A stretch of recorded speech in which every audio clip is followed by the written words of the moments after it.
Apesar de todo paciente com Parkinson poder fazer a cirurgia, nem todo paciente necessita dela.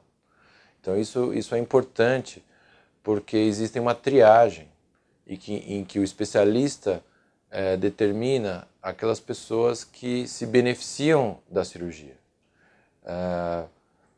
Em geral, nós fazemos avaliações para que o paciente, para reafirmar a indicação da cirurgia.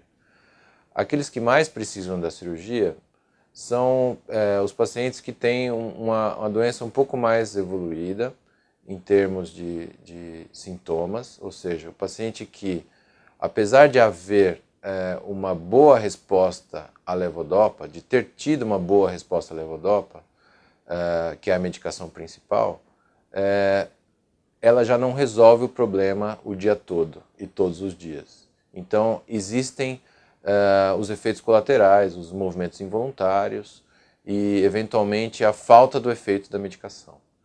Então, nessa época da doença, nesse ponto de evolução da doença, é que a cirurgia está mais indicada.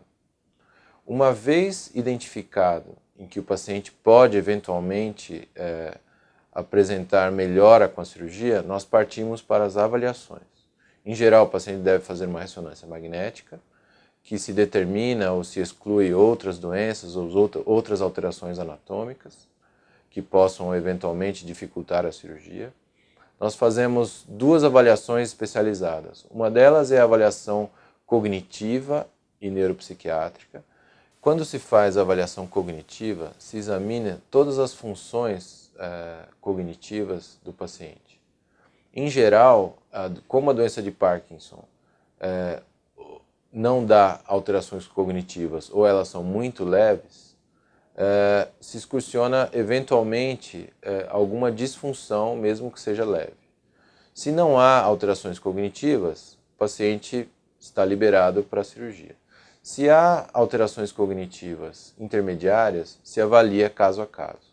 Caso o paciente apresente ou uma doença outra, seja ela psiquiátrica ou mesmo uma demência, em geral, a cirurgia não está indicada.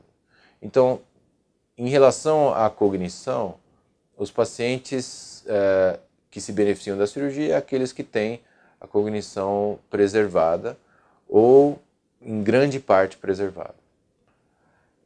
Outra avaliação que nós fazemos, e essa também é muito importante, é a avaliação da resposta à levodopa.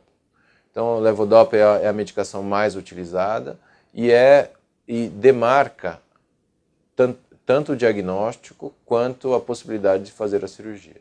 Ou seja, pacientes que apresentam boa resposta à levodopa também vão apresentar boa resposta na cirurgia. Nós fazemos um teste em que o paciente, de um dia para o outro, deve deixar de tomar as medicações. Na manhã da avaliação, ele é examinado, ele ganha notas em diversos quesitos motores. Logo depois dessa primeira avaliação, ele toma a medicação e ele é reavaliado com os mesmos quesitos. E com isso se quantifica a resposta à levodopa. Em geral, se essa resposta é maior do que 30%, mas idealmente em torno de 50%, a cirurgia está indicada. Então, são duas avaliações, uma cognitiva e neuropsiquiátrica e a outra a resposta à levodopa e avaliação neurológica, além da ressonância que se preconiza.